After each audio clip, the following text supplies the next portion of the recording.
Arsenal, you had one job, just one job. The whole country, minus Leicester and maybe Liverpool, maybe Man City fans, we were all behind you. You had Man United fans behind you.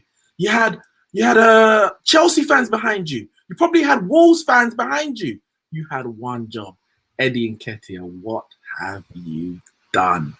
I am here again, of course, with Ramsey and Neil from Beyond the 90 Leicester City fan channel. How you all doing?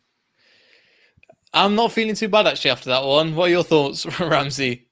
I'm not bad. I'm not feeling too bad either, man. I'm not feeling too bad that's good. That's good. So everyone's just happy with the result. Because I mean, I personally wanted Leicester to drop points. A loss would have been perfect. But you know, I take a draw. And it seems like you lot just take a draw as well. Everyone takes a draw, innit? Yeah. It was I tell you what, as a 1-1, it was a really entertaining game of football. I think from end to end, it was going at times. Arsenal came right out the blocks initially, and I was like, oh dear, this is definitely the different Arsenal that I saw at the King Power. So I was a bit scared then. Then they got the goal. Then they just threw everything at us. But again, one of the players since the lockdown for us has been Schmeichel. He's made some brilliant, outstanding saves for us and has kept us in that tie for sure. Yeah, he had a good game. To be fair, I think both keepers kind of can hold their head up high at the end of that game. Both of them did well. And I guess neither side can be too disappointed that in the draw, considering everything. So yeah, if we look at the game itself, Arsenal took the lead through Aubameyang, Pierre-Emerick Aubameyang, who's also chasing Jamie Vardy for that golden boot. So there's all these subplots going on in the middle of everything happening there. Good piece of play from Bukayo Saka. And I thought like he would be the, let's say, the name on everyone's lips after this match. Now that unfortunately, as it turned out, we'll get onto it. The other young player we're talking about is Eddie Nketiah, but we'll get there. In terms of Saka, Ramsey, I mean, 12 assists in all competitions, the third highest for any Premier League player behind De Bruyne and Trent Alexander-Arnold. He's starting consistent for Arsenal, got a goal against Wolves today, and that assist, that was a good assist. You must be happy. Yeah, I mean, we come to expect this from him now. Already in his first year and in the first team, because we know what he can do. We know, we saw last week he can score. And this week he's been doing what he's been doing, just creating goals. Whether it's from wing back, whether it's from full back, whether it's from centre mid, from left wing, from right wing, he's so versatile. But he's not one of them versatile man that you bring on just because he can play anyway. He's just good enough to just put him in a team sheet, and you know he will deliver. You have to just he's got a bright future ahead of him, and then just signing that deal, all of a sudden, he even looks like he's just happier playing football now. Now he knows his future's secure.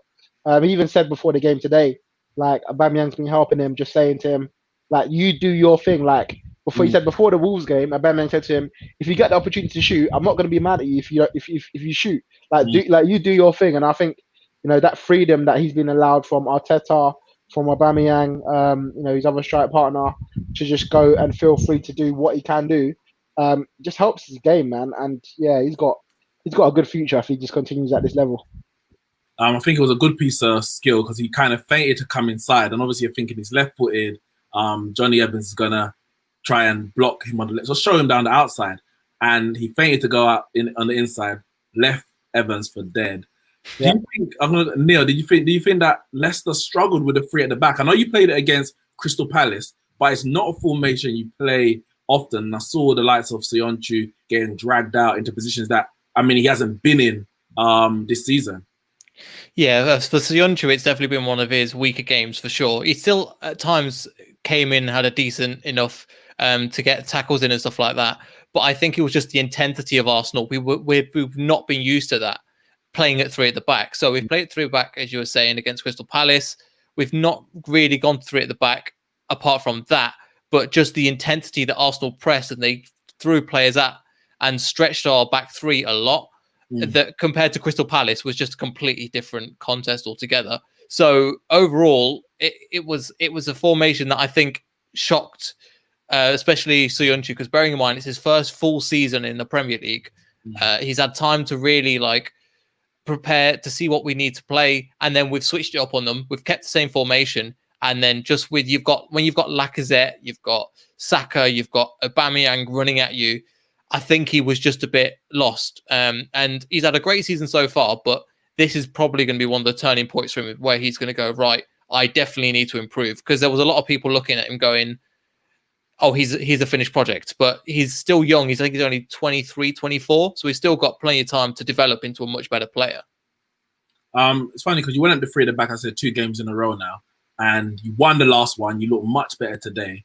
Why do you think that Rodgers just changed it up because the results weren't coming, the performances weren't there, and you just needed to do something different to kind of make sure your season didn't just fall away? Yeah, I think you're right. I think part of it as well is we've got injuries to main players like Ricardo. We've got Maddison, and Chilwell picked up an injury now. So them people are a definite starters for us, and they help the way we actually play. So in that, you've got to change certain positions and put people in other positions in order to make that team gel a bit better. Because the difference is between a team like Arsenal, we've not really got that strength and depth to really push us onto the next level and take us. Like our bench today, we had Fuchs, we had Gray, who had not too bad a game. We had okay players that are coming on, but compared to the subs that Arsenal put on, I think that's just a different level, and that's the level that we aspire to be at. But I just don't think we're at there now. I mean, maybe Arsenal might be aspiring to be where Leicester's at these days. But Ramsey, speaking of the 3 at the back, that 3 at the back formation has seemed to transform Arsenal's post-lockdown season, because first 2 games, Man City, Brighton, looked like everything was going to pot. Like, what have you been doing for the last 3 months? There was, issues in the camp in terms of Guendouzi, which those issues still exist.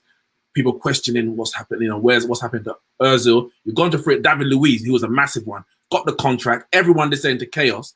But since you've gone to 3 at the back, I think before tonight you had scored 8 goals with no goals conceded since going to 3 at the back. So that seems to have transformed Arsenal's post-lockdown period. Yeah, I mean, it was essential that something had to change. And it's a sign of a good manager, when things are not going well. We saw Emery sort of persist with his 4-2-3-1 and even when things weren't going well, and you kind of sometimes get yourself out of it. But Arteta knew that it was 2 games in a row, and even though he said it against the Brighton game, in the Brighton game we weren't actually that bad. We were just the lapse of concentration for the 2 goals, but in the overall 90 minutes we actually done all right. It's just, but when you don't get the results, you got to start looking at trying to make sure that you're conceding less goals. Because we know Arsenal can score, but we know that there's problems in the back, and that's what only played Leicester now. That's 1 goal conceded in the last 4 Premier League games, and that for Arsenal, that's even if it is against people from outside of the big 6. That's even for Arsenal. We're so used to conceding that's a massive thing for us. You have one person score, and the person is going to be the person who always goes against us, that's Jamie Vardy anyway. So that's just normal, isn't it? So you have to be happy with that as an Arsenal fan, and to know that there's hope going forward. Whether it's the formation or just the trust that in the manager that he can change things and get it right. Neil, in terms of the turning point in the game, would you say the red card was a turning point, or were Leicester? Did it look like you were going to score regardless of the red card, and maybe that was just the catalyst to say, all right, we need to ram home the advantage? Because the way I was looking at it, it looked like second half Arsenal were just happy to hit you on the break. Yeah, to be honest, I don't know if that red card gets overturned. I don't know if we actually get that goal, because we should have come out the box flying. We didn't really have too many opportunities on goal. We were playing some decent football, but we weren't creating really many clear-cut chances. So that red card, I think, helped us go, look, lads, get into gear and we can get something. A couple of Brendan Rodgers changes helped secure the team up a little bit more. But overall, if that red card doesn't happen, I don't think we draw this match, to be perfectly honest with you. Okay. And do you think it was a red card? I mean, I'll say me personally, I think it's a red card. But I've seen, I tweeted out, I was like, Nketiah red. I was like, no, that's a red card. And I got a few Arsenal fans saying, no, that's not a red. If it's a red, VARdy should have been sent off. I must have missed this VARdy challenge on apparently Mustafi. Should he have been sent off as well? I don't know. I missed it. It was the one where his foot slipped behind and he hit him in the face. That one. So it wasn't intentional, but for the red card, I'm going to be controversial here. It was a tough one. It was between a yellow and a red, to be honest. It was a harsh red, but I do believe if it happened to a Leicester player, I probably didn't want red. So I'm going to be consistent with that and say it's probably not a red, but it's close to being a red. But it's because if it was lower towards the ankle, then you could say so. But it's quite high up the leg where he's not going to do too much damage. But overall, if that happened to a Leicester player, I wouldn't want a red, or I wouldn't want a red to be given. But I would try and think the same way. Ramsey, red or orange? I think it's a red. I think it's unfortunate for him because he is running at full pace. It's pouring down with rain, and he's making his intention is to try and get the ball. The ball's there. He just catches the player. We saw it happen earlier on in the season with Aubameyang, where he goes for the ball but he misses it and he catches the player. Unfortunately, because of the contact, if his leg was planted in the ground, it could have been even worse for him. Could have been a serious injury. And I think the referee has to look at the protection of the players rather than the intention of the Nketiah. I think you can say he didn't mean to do it. And I wouldn't even. That's the thing with a lot of the argument was that there was no intent, there was no malice. But it's nearly impossible in most cases to actually prove intent. That's why intent is not in the law. It's either reckless, dangerous, or with excessive force. So it's things. Certain man like Lee Catamo and them man are full on intent. their eyes, they want to kill you. But yeah, in that one, as I said, I don't think it's intentional. I wouldn't even, as a manager, I wouldn't even say anything to Nketiah about be careful going forward with your challenges because Nketiah is someone who you put on a pitch to chase man down. That's what he does. So if you tell him to stop doing that, you're taking away some of his game. He scored a goal last week, 2 weeks ago against Southampton, literally by chasing down the goalkeeper and nicking it off his toe by that much. Could have got a red card if he missed it. You know what I mean? So end of the day, I wouldn't even say anything. Just say, you know what? It's unfortunate. You went for the ball. He caught his leg. The main problem is that he's gonna get a 3-game ban now because of serious foul play. So red, and one FA Cup game against so that'll be the bigger one for him. Lacazette can take his chance now, isn't it? This is it. There's competition there for Lacazette, and now he's got 3 games to take that spot, or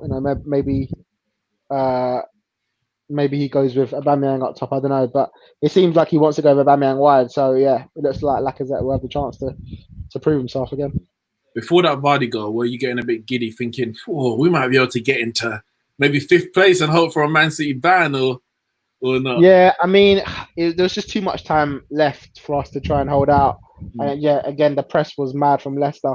I kind of wanted us to not just sit back. Because I know when you sit back, you invite pressure. But at the same time, it was coming anyway, man. They're just coming in waves. So I think Arteta just threw on every defensive player we had on the bench to try and hold out. And again, if you're looking at it from a positive point of view, time before we would have lost that game. Like even though we won the lot with 10 minutes to go, we would have lost that game against Brighton. We conceded sloppy goals late on. And end up losing the game. So to come out of there with a point, especially after we conceded and we're still putting on defensive players, shows for me, Arteta say, you know what, let's get out of here with a point. It's unfortunate we got the red card, but we got the red card and we were a man down.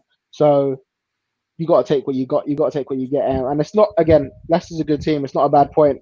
But the problem is the games are getting less and less. You need wins. That's the only issue. Yeah. And Neil, when that VARdy goal went in, I'm sure it was a sigh of relief. That's 3 goals from him in 2 games. Considering the last time he scored obviously was just before lockdown against Villa, before the Crystal Palace game. But before that, his last goal was in December, I believe, in the Premier League. So he's looks like he's come back into form just at the right time. And it's just outside the goal, he also created a couple of chances for Iheanacho as well. So he looks like he's just coming back into form just when Leicester need it.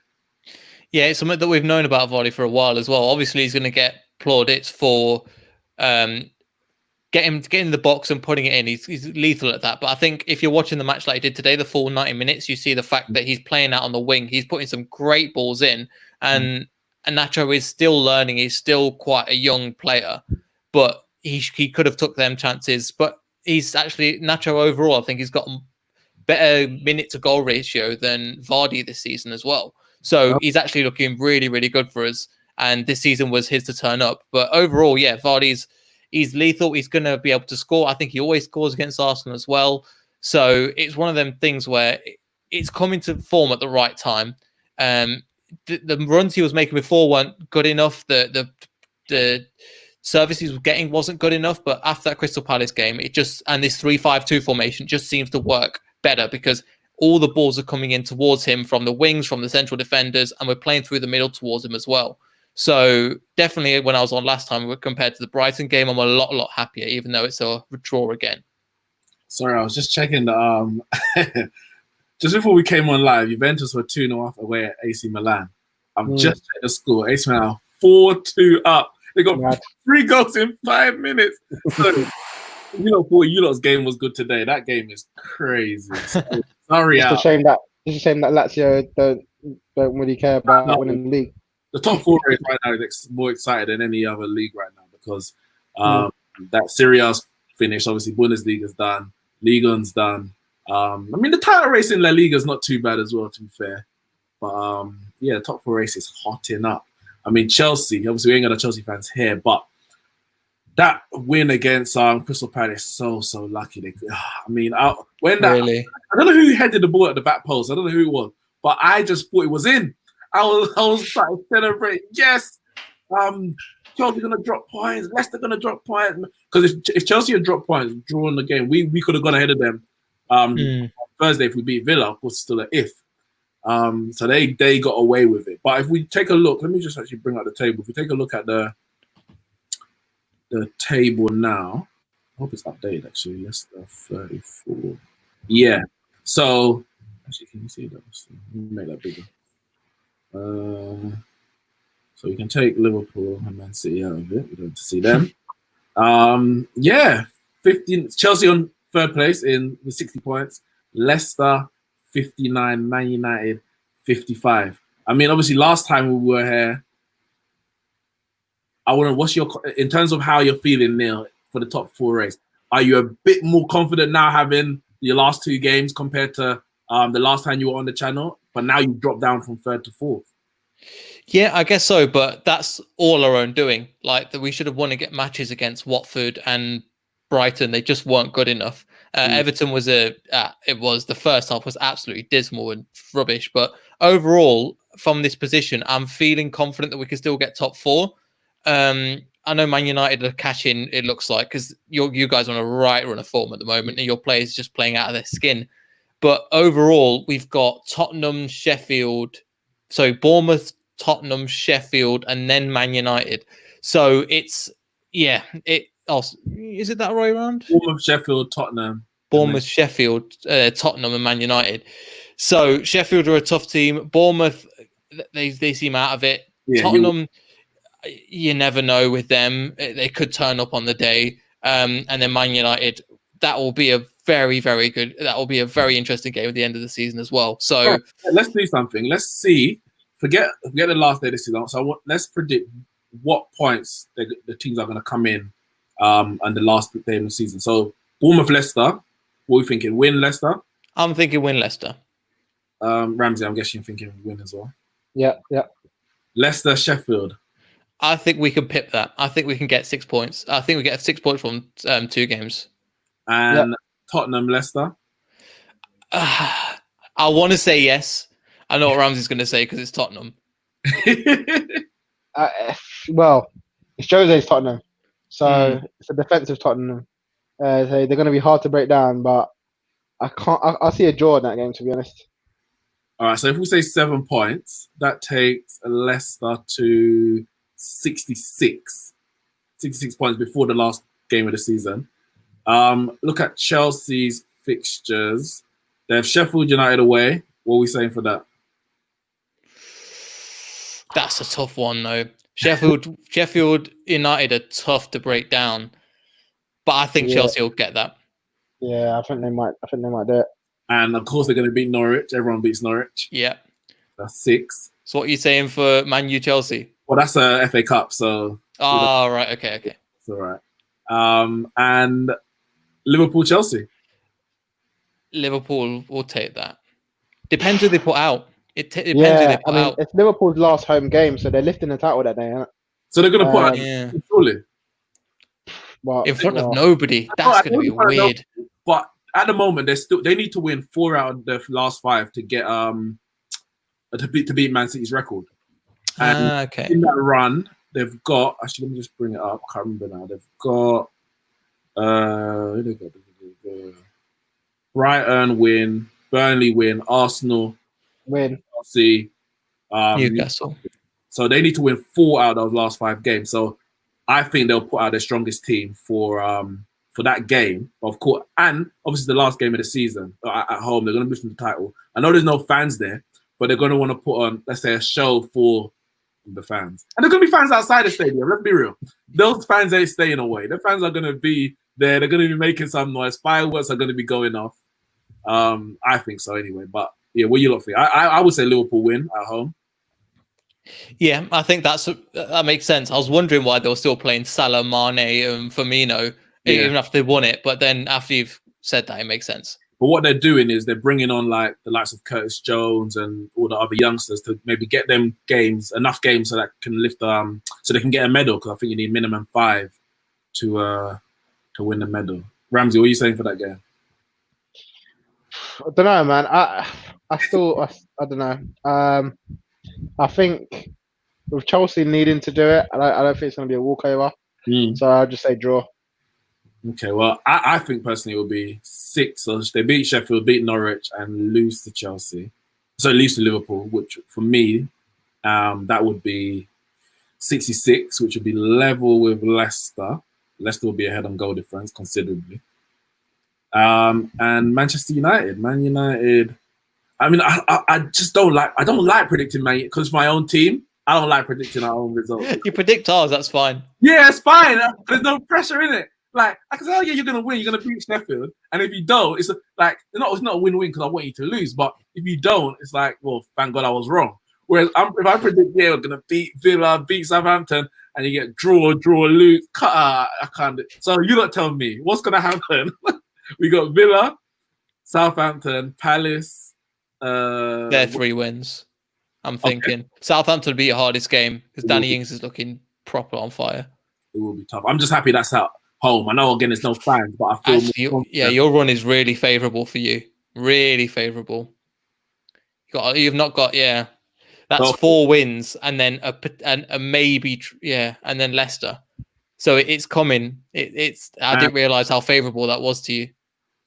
All right, Ramsey, what are you saying? If it's of the 4? I think United will win the 4. To be fair. So 12. Add that to that, so we'll be on 67. So going into the last game of the season, if our predictions are right, it will be Man United on 67 in 3rd, Leicester on 66 in 4th, and Chelsea on 66 in 5th. I think Chelsea will be on 67. Okay. And the last game of the season, of course, we know is Leicester versus Man United, Wolves versus Chelsea, isn't it? No, Chelsea versus Stamford That Bridge. could be an Achilles heel, I think, for Chelsea. Wolves are one of those teams where if they get a bit arrogant, Wolves are one of those teams. If you get a bit arrogant with your side, they'll punish you and they'll punish you hard. So it could be. I don't think they're fighting for anything, but at the same time, they'll if they've got the opportunity to come against Chelsea and put it past them, they will do. And they are. I think they're still a bit of an underrated side. Well, their last few games, because I'm thinking they got Sheffield, Everton, Burnley, Crystal Palace. I think they'll definitely win 2 out of those 4. Yeah, I can't guarantee a win against Sheffield or Everton, to be honest. But the thing is, though, we're going to find out whether 5th place is available or not in next week, this week or next week. Apparently Monday. Yeah, so if 5th place is available, So people take their foot off the gas. No Yeah. way. Actually, you know what? I say that. But if, like, say Wolves drop a point or so, maybe, obviously, especially with FA Cup, we might play a strong team in the FA Cup and rotate a bit in the league, knowing that we've got, say, 6 points to play with in 5th place. It's possible, but it's risky. I would not advise it. The issue as well I've got with Leicester is that we've not really got the squad depth. Bearing in mind we've lost Maddison, we've lost Ricardo, we've lost Chilwell just for this match, and we've not looked 100%. So with the likes of Chelsea and the likes of Man United, they've got the squad depth to carry them through. Unfortunately, we've not got that, and that's kind of eating me in because we've got 2 games. Luckily, in that sense, that we're out of the FA Cup, so that gives us a little bit of a rest because we've been playing the same team over and over again. So it's going to be an interesting one. But I think, that's one thing I think is worth considering for Leicester is that we have not got the squad depth that the other top 6 have. I tell you, because as Footy Troll says here, Leicester versus United on final day of the season is shaping up to be a fantastic match. I'm just praying that Sheffield can get 1 point off you, because I don't want this to go to the final day. It's too much in like, you might be on this good run of form and Leicester just like, I don't know what. We have an FA Cup, we got the FA Cup final on our mind, for example, if we were to beat Chelsea, and Leicester know this is their last chance, and it's just a different. VAR might give a red card in the first couple minutes, and you're down to 10 men trying to hang on to match Chelsea's result. In one screen you got the Chelsea Wolves match, the next screen you got the it's stress. I'm not gonna lie. I need some people to drop some points. I really do. That's how we feel as well. Arteta's just come out and said that VARdy definitely should have been sent off if we're sending off Nketiah for his challenge. I just saw it again. Which one I again? understand the VARdy one, and I understand what he's saying in terms of if you're applying the same logic in terms of VARdy didn't mean to kick Mustafi in his face, but is it endangering an opponent because you kick someone in the face? Yeah, that stud goes in the eye. Yeah, I don't know. I actually haven't seen it. I can't say I have to see it again. I haven't seen it at all. So I need to have a look at that. But I tell you, yeah, it's gonna be an exciting end to this season, man. Final game drama. Final day drama. Last time we had final day drama, we lost out to Man City. So I ain't trying to go there again. I swear. I mean, what would be perfect is that, we know Man City get a ban. Last day of the season, the top 5 is what it is. Everyone can just enjoy the last game, friendly. Might even shake hands at the end. Forget COVID. We're in the Champions League. Whatever happens, hug and embrace and all of that. I don't know. Maybe tap on a few of your players so you can come to Man United. Yeah, you got to pay big money. You pay. We've got an example in Maguire. You can pay some more money for the rest of them. Indeed, we'll take that. Because apparently it sounded like Solskjaer was tapping up Nathan Ake after the Bournemouth game. When it sounded like he was saying we're looking for a left-footed centre back, so keep it up. But who actually knows? But yeah, it's gonna be a very exciting end to the season. What I was gonna ask actually, Golden Boot. Obviously, both of you here, Aubameyang and VARdy. Aubameyang's on 20, yeah, and VARDY's on 22. If you have to stick your neck out right now, out of those two, if you think it's going to be one of those two, who do you think is going to get the Golden Boot? Ramsey first. I think VARdy will do it. I went VARdy before lockdown, and I think he's got enough now. He's a streaky player, VARdy, so once he scores, he tends to go on runs. So now he's got 3 in 2 games. I think he'll go on. Aubameyang's got 2 tough games against Spurs and Liverpool. So, VARDY's got Bournemouth, so could be a hat-trick there.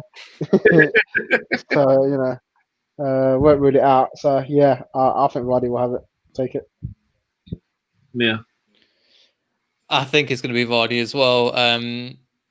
It just seems written, but at the same time, it seemed written that we were going to get Champions League and we were going to get top 4. So I'm kind of looking at everything a little bit uneasy now, where we're relying on other people to not get results in order to stay in the top 4. So I think that overall, I think VARdy will get it. So it will be a hell of an experience for a player of that age to get the Golden Boot. But I think one of the things he's really good at is that it's just defying all the ages. So like, there's people that have said after he won 2016, that was his chance. He's good done. And I could kind of see a point, because I didn't think he was going to be challenging up there again. But he's kind of done it season after season. He's been keeping up the likes of Aguero and the Harry Kanes, just a couple of goals behind. So in this season, we've finally got the team playing to how he likes. And as Ramsey was saying, once he gets a streak together, he can push on a lot more, and he could lead some good results, hopefully. So I'm hoping we can get VARdy to the top of the Golden Boot. Something that I didn't think I'd be saying. Trust me. I'm sticking with Leicester quickly. Chilwell, Maddison, what's their time? How long they expected to be out? I didn't even know Maddison was injured. He came on against Palace and he did well. Everton. Everton, did well when he came on. I'm not sure why he wasn't starting, but then he didn't play against Palace. Am I correct? Yeah, so I'm not sure how long it is, because the manager's keeping it all very secretive, as you imagine they do. So I'm not actually sure what kind of injury. They've just said, yeah, he's injured. Chilwell got injured, somewhat to do with the bottom of his foot. Halfway through he had an injury beforehand, but he was kind of nursing it. But then a challenge came in and it kind of wiped him out. Hence why Bennett came on and Chilwell went off. But overall, what we'll have to see when Ricardo's out for the season. He's out till October, and he's a big player for us as well. So in a game like Arsenal, he would have been the perfect player to kind of break lines, cut in on the inside and play a through ball or shoot. So we are kind of lacking that, and that's kind of where, as I was saying before, the squad depth is kind of showing a little bit. But I'm hoping overall that we could get something. But them three are quite big players for us that have performed at the top level earlier on in the season when we were doing really well. Yeah, that's true. I'm going to come to you in a second, round. Before we do, the comment here from Envy Alliance says the sick, talking about Pulisic. I mean, he looks pretty damn good, I'm not going to lie. You know, I saw a bit of him when he was in the Bundesliga at Dortmund, but he's already beat any goal tally. I think he's doubled, actually, any goal tally that he had at Dortmund already, and we've still got a few games remaining this season. He's been in and out of the team at Chelsea as well, considering that.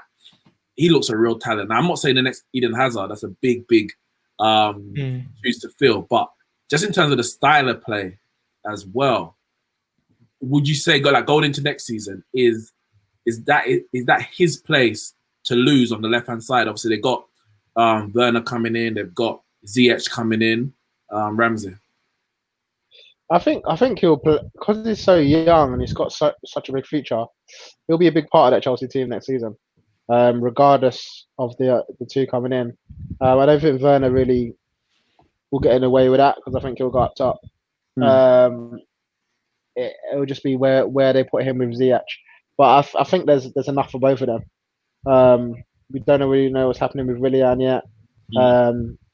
So, you know, there may be a case for him being back in. But Ziyech is the one going forward.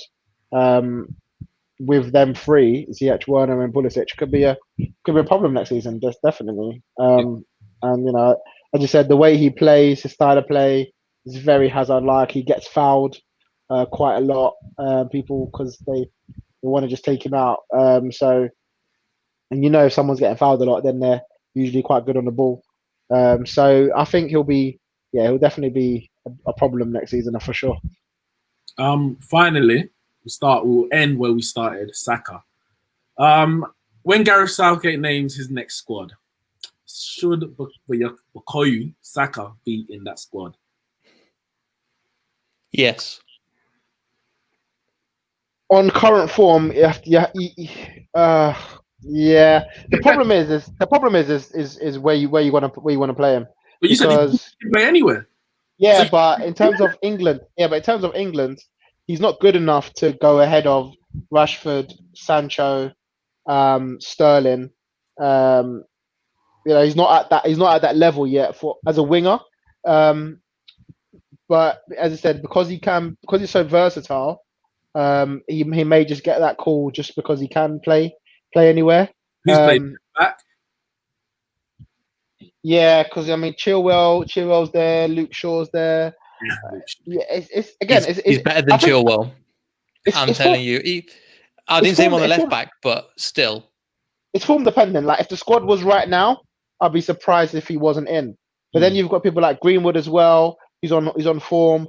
Like it's so difficult. He's not put it like this. He's not a guarantee, and I'm not mad at that because he's so young and he's in the under 21s doing quite well. Sometimes you know what, it's okay to just let them blossom there, let them go. Because sometimes we rush them in, and then we drop them out, and then we don't bring them back again. Sometimes you got to let them go, and if he's not good enough to be in the current squad, then that's okay. Like he'll get there. He'll definitely get there. So especially with him, people like Nketiah and Willock, they're all playing together in the under 21s as well. You know, let them three just develop together and come through. Yeah, it's true. That's true because even the fact obviously he can play in many positions, but is he better even, for example, than Foden in central midfield? So and Foden's already struggling to get a game. I mean, Grealish and which one is it? Was Maddison play for? Maddison's got a cap for England. Maddison's got a cap, I think, or two. Yeah. Grealish hasn't even. And also Barkley's in that conversation as well. If you talk about a number 10 or a winger as well. True, and Mount, of course, Barkley's not in a conversation, man. No, but he maybe not in our conversation, but he's in Gareth Southgate's conversation. Yeah, he'll be in Gareth Southgate's conversation for sure. And he's in Lampard's conversation. So, but then you got Dele Alli and Oxlade-Chamberlain as well. Loftus-Cheek. Yeah, there's a lot. There's a lot. I think it's probably easier for maybe a Greenwood to get in, but even then, it depends on how he wants to go. Because if you're talking about strikers, like based on Danny, I know Jamie Vardy's not an option anymore, but Danny Ings had a brilliant season. Surely he should get a ball up as a backup for Harry Kane. Yeah, I think he's first on the list as a backup at the moment. Is he? Even ahead of Tammy? In my opinion. Put him ahead of Tammy Abraham this season. Tammy Abraham this season. Yeah, it's been Tammy Abraham this season, but I think again, if the squad was right now, it'd be hard to overlook Ings in that squad. Yeah, there's a lot of I know some people are saying, the fact that the Euros is moved to next year, it might give all those youngsters that we're talking about, Foden, Greenwood, Saka, etc., all another year to really state their claim if they're starting week in, week out for Man United, Man City, and Arsenal to really state their claim. NBA Alliance says Saka might switch to Nigeria. It might do in the Wobie. might do, and that's his prerogative, man. I wouldn't be mad at that. He might do. It's interesting time in the Premier League and for England. I'll end it here. Julius FC, we need to win on Thursday. Neeks, glory, Man United, of course. All of this is by the wayside if Man United don't get a win. And that's how it's been, because we are behind the 8 ball. We haven't had a great season, and we're now playing catch-up. And it's our own fault. We can only blame ourselves. But as Neil said, the run of form that we have looks more favourable than any other. So it's in our hands. As I said at the beginning, it's in our hands. It's also in Leicester's hands and also in Chelsea's hands. So we just have to keep doing our job and see where it takes us. And maybe ask for a little favour from UEFA so we can be helped out. Can we just put some respect on the goal of the season contender in Danny Welbeck today? Then if you see we can't. Overhead kick. I think that's his first goal. His first goal since 2018. I'm not putting no respect on it. What a goal. I mean, goal of the season contender for sure. No, it was. Respect Danny Welbeck. I mean, you're bigging him up like he's from your academy. We gave him to you. So you know what? We developed him into the guy he is today, man. Scoring overhead kicks for fun. Obviously, he was watching Wayne Rooney's goal against Man City all those years ago. And he's finally perfected it. So credit to him. But thanks guys for joining on this live match review. Everyone in the comments, thanks for joining. Hit the like, hit the subscribe button. Neil, where can they find you? So if you want to follow more of our content from Beyond the 90, so on Facebook, Instagram, and Twitter, we are at Beyond the 90. Or if you type in Beyond the 90 LCFC, as you can see by my name, just over that side. Oh, can't get my hands right. That one. Beyond the 90 LCFC on all social media, and you'll be able to follow us along there. So it'll be a great run to the end of the season. So it'll be definitely worth checking us out. The link for their Twitter is in the description below, and also for mine and Ramsey's Twitter as well. Guys, tomorrow you'll see the match preview for Aston Villa versus Man United. I mean, being a Leicester fan, you must want Man United to win because you don't like Aston Villa. Is that correct? You don't have a... That's East Midlands, West Midlands. We don't. They're their own thing over there. So you got Birmingham, West Brom, Birmingham City. We care about Derby, Coventry, Nottingham Forest. Not exactly. So we haven't really got any rivals in the Premier League. We've not really had any for a while. So we were hoping that Nottingham Forest would come up, but we'll have to see about that. So West Midlands is a different thing. It's Birmingham, that area. So, well, to be honest, if today's anything to go by, we don't want anyone else to support but our own, because obviously Arsenal didn't conjure the support that the country gave. So glory, Man United, and we are chasing down the Foxes. What you got to say, Ramsey? Well, listen, if you finish 2 points above Leicester, you better come and give me a pint. I'll give you the first game of the Champions League. You can have that one on me. We're out.